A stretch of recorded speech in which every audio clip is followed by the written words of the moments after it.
qui tombez sur cette vidéo. Vous êtes sur la chaîne Mémo de là, je suis Aurore et on va aller voir quelles sont les énergies du moment. Qu'est-ce que vous devez entendre? Qu'est-ce que vous devez comprendre? Quels sont les messages?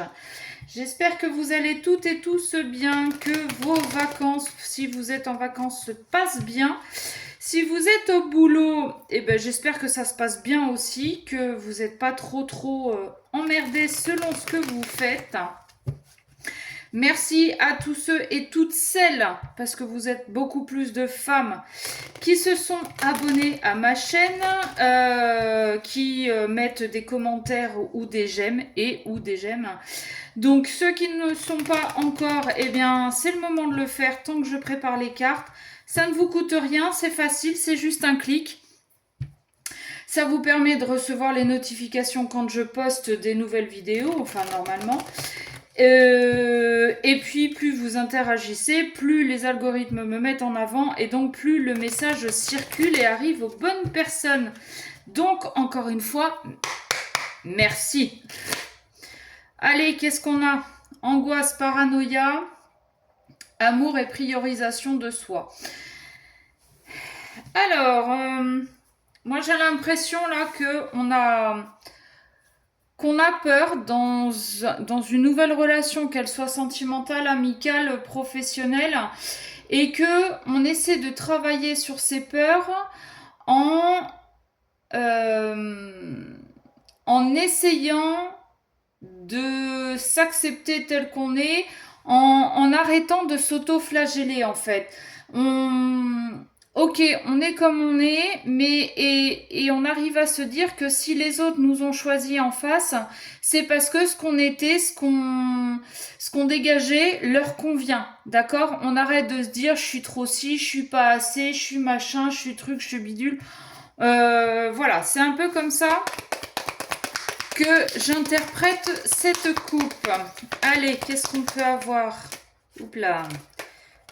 Eh ben dis donc. Qu'est-ce qu'on peut avoir pour les personnes qui vont regarder cette vidéo? Alors, hop. Là, j'en ai deux, c'est bon, ok. Donc, eh ben, elle revient. Amour de soi, priorisation. Pardon, j'ai pas beaucoup dormi, c'est la pleine lune. Là, là, là, là, là. Ouais. Sentiment d'injustice.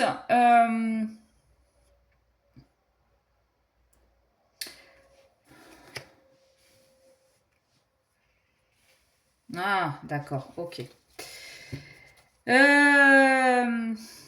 Alors, on a un peu l'impression... Alors non, pardon, j'ai mal commencé. On a une personne, là, vous, très probablement, qui avait donné beaucoup de temps, d'énergie, d'amour à quelqu'un ou à un groupe d'amis.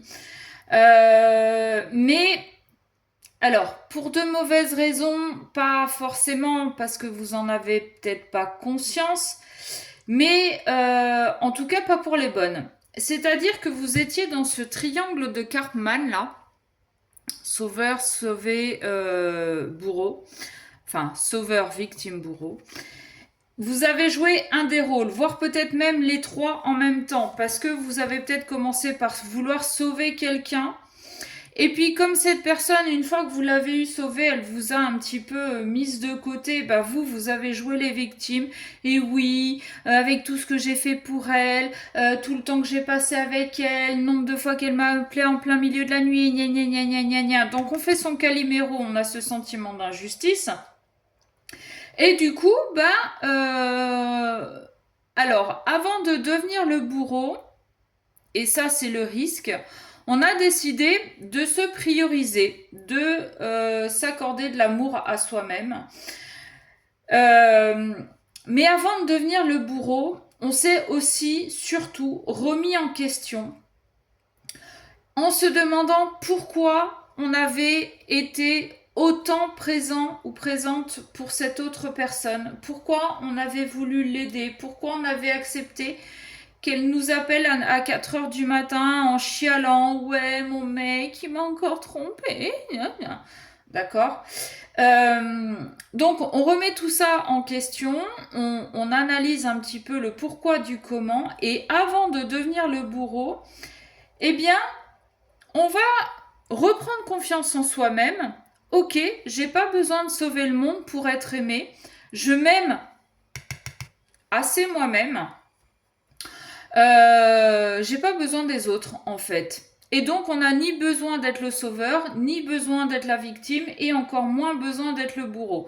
Alors oui, il y a un petit peu de mélancolie, de nostalgie, parce que vous avez vécu des choses avec cette personne, et que aujourd'hui vous ne les vivez plus. Mais du coup, vous vous apercevez que finalement, c'était pas tant la cerise sur le gâteau que ça, que vous arrivez très bien à vivre sans cette personne. Ok. Qu'est-ce qu'on peut avoir d'autre, s'il vous plaît? Ça, malheureusement, ça fait partie aussi de votre chemin d'éveil, de votre parcours. Pour tout le monde, plus ou moins, il y a des personnes qui vont disparaître.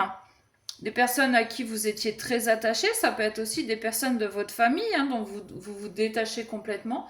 Mais parce que vous avez fait le travail l'une et l'autre et que vous n'avez plus besoin de rester dans la vie de l'une et de l'autre pour avancer. Vous vous êtes apporté ce que vous deviez vous apporter, les compréhensions, les guérisons, l'épaule pour pleurer. Et aujourd'hui, vous êtes capable d'avancer sans cette personne. Ouais, patience excessive, c'est ça, c'est que vous avez accepté beaucoup de choses, vous avez donné beaucoup de choses, et ce pendant longtemps. Et vous avez eu l'impression de rester chenille, alors que l'autre, finalement, avec toute l'aide que vous lui apportiez, se transformait en papillon. Aujourd'hui, on vous dit arrête de regarder les autres se transformer, parce qu'en plus, les papillons sont pas forcément jolis. Commence par toi te regarder dans un miroir et regarde le papillon que tu as toujours été au final, alors que tu te crois chenille. D'accord? Il y a beaucoup de déceptions, mais ça c'est ce que je vous disais, parce que on fait les choses en se disant allez, je vais avoir un retour à un moment donné, et puis ce retour de ces personnes-là ne se fait pas, bien au contraire. Ces personnes-là, une fois qu'elles ont fini de vous prendre tout ce qu'elles avaient à vous prendre, ce qu'on appelle aussi des vampires énergétiques, eh bien, elles se sont barrées. Donc, ouais, il y a de la déception, bien évidemment. Mais ça, c'est propre à l'humain. Hop, excusez-moi, j'avais encore une carte qui avait volé par terre.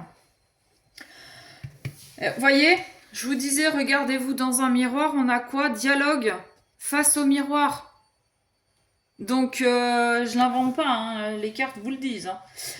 Affirmation de verbalisation, c'est ça. C'est que aujourd'hui, sans pour autant devenir un bourreau, aujourd'hui, vous vous priorisez. Et si vous avez quelqu'un que vous sentez qui est là juste par intérêt, pour vous piquer votre temps, votre énergie, peut-être même du pognon, ou bref, pour vous piquer quoi que ce soit, aujourd'hui, vous vous écoutez un petit peu plus, vous vous priorisez, vous avez un peu plus confiance en vous, et vous dites à cette personne, ben non, là je suis pas ok.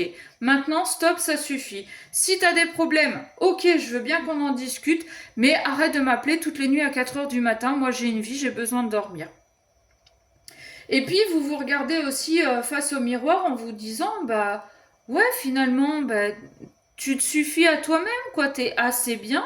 Les autres se sont servis de toi pour aller mieux, pour guérir, pour avancer, et t'as pas eu de retour. C'est pas grave. À un moment donné, tu vas arrêter de donner. Bon, c'est là la frontière à ne pas dépasser pour ne pas devenir un bourreau. Mais vous allez vous dire que vous êtes suffisant ou suffisante à vous-même, et vous allez arrêter de donner à tort et à travers pour essayer de récolter un tout petit chouïa d'amour ou d'amitié. Parce que vous vous êtes aperçu que de toute façon ça ne fonctionnait pas comme ça, et que si vous donniez, si vous étiez dans ce rôle de sauveur, c'est parce que vous aviez un problème d'estime de vous, de confiance en vous et d'amour envers vous-même. Vous avez beaucoup attendu de recevoir de l'amour des autres. Et ça, malheureusement, ça vient de l'enfance. Peut-être que un de vos parents, voire vos deux parents, ne vous ont pas donné cet amour que vous attendiez en tant qu'enfant. Et donc, en grandissant, cet amour, vous l'avez cherché un petit peu ailleurs. Et voilà, vous vous êtes construit de cette façon en disant, si je suis là, si je suis gentille et si je rends service à tout le monde, les gens m'aimeront. Non, finalement, vous vous apercevez que non, pas du tout, que vous n'avez pas besoin, que si les gens doivent vous aimer, c'est qu'ils vont vous aimer tel que vous êtes sans avoir un intérêt quelconque à faire partie de votre vie ou que vous fassiez partie de la leur. D'accord? Alignement, authenticité. Voilà, tout simplement. Vous êtes aligné avec vous-même, vous êtes authentique. Et vous arrêtez de donner quand vous n'avez pas envie de donner. Point barre. Vous donnez quand vous sentez que en face c'est sincère, qu'il y a un vrai travail aussi sur elle ou sur lui, et que potentiellement il peut y avoir un retour. Style, ok, je t'héberge. Par contre, moi, j'ai besoin de thunes parce que le fait de t'héberger, ça me coûte un peu plus cher. L'autre va vous donner de la thune, par exemple.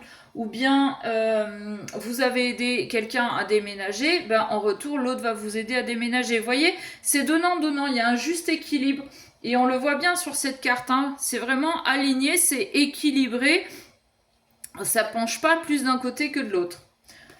Voilà.